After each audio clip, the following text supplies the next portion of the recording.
Baba begging food. Blessed are the people of Shirdi, in front of whose houses Baba stood as a beggar and called out, O Mai, give me a piece of bread, and spread out his hand to receive the same.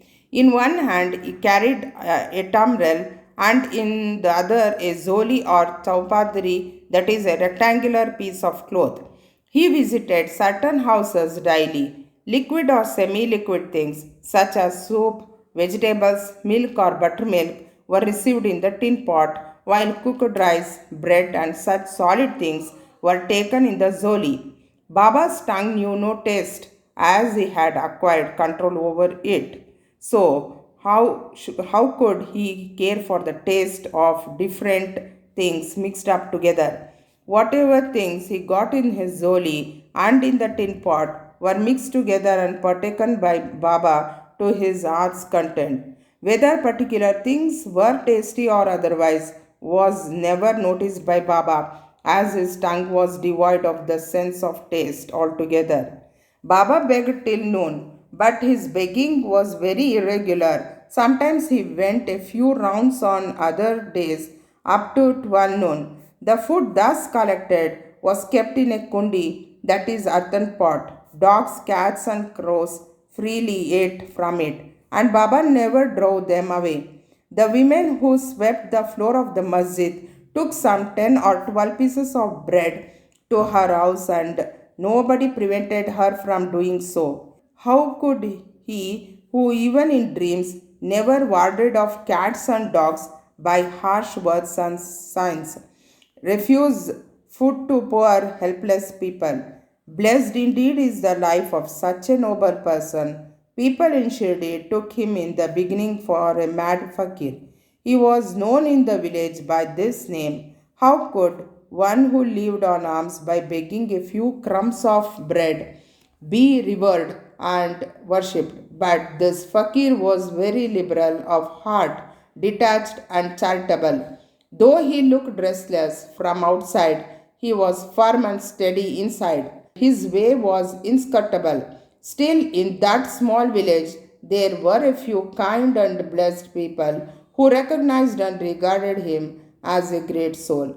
One such person's account is given below. Baijabai's brilliant service. Tatya Kote's mother, Baijabai, used to go to the woods every afternoon with a basket on her head containing bread and vegetables. She roamed in the jungles kilometers after kilometers, trampling bushes and shrubs in search of the mad fakir, and after finding him, fell at his feet.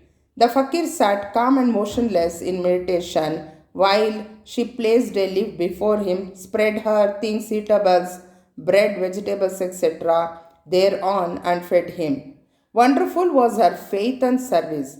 Every day she roamed at noon in the jungles and insisted upon Baba to partake of the lunch. Her service, upasana or penance, by whatever name we call it, was never forgotten by Baba till the end. Remembering fully what service she rendered, Baba benefited her son significantly. Both the son and the mother had great faith in the fakir who was their god. Baba often said to them that fakir is real, lordship is transient. After some years, Baba stopped going into the woods and began to live in the village and take his food in the masjid. Thus, Baijabai's trouble of roaming in the jungles ended.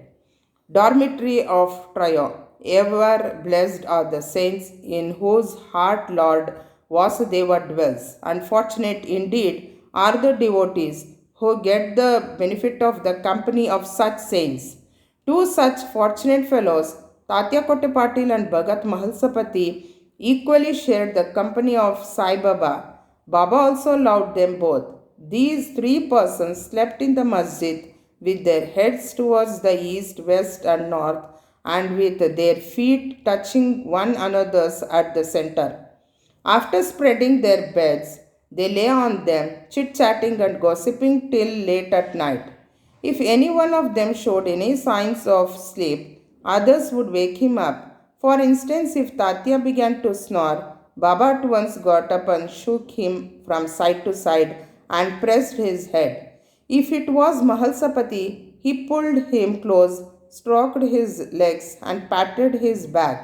In this way, for a period of 14 years, Tatya, leaving his parents at home, slept in the masjid on account of his deep love for Baba. How happy and never be forgotten were those days. How to measure that love and how to value the grace of Baba.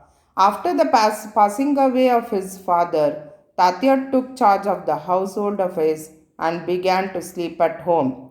Kushal Chand of Rahata. Baba loved Ganpat Kote Patil of Shirdi. He loved Chandraban Sheth, Marwadi of Rahata equally. After the demise of this Sheth, Baba loved his nephew Kushal Chand equally or perhaps more, looked after his welfare day and night. Sometimes in a bullock cart, at other times in a tonga, with intimate devotees, Baba went to Rahata. People of that village would come out with band and music and receive Baba at the gate of the village and prostrate before him.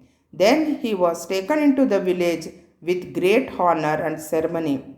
Kushal Chand took Baba to his house, seated him on a comfortable seat, and gave him a good meal. Then they talked freely and merrily for some time, after which Baba returned to Shirdi, giving delight and blessings to all. Shirdi is midway and equidistant from Rahata on one side and Nimgaon on the other. Baba never went beyond these places during his lifetime. He never saw any train nor travelled by it. Still, he knew exactly the timings of arrivals and departures of all trains.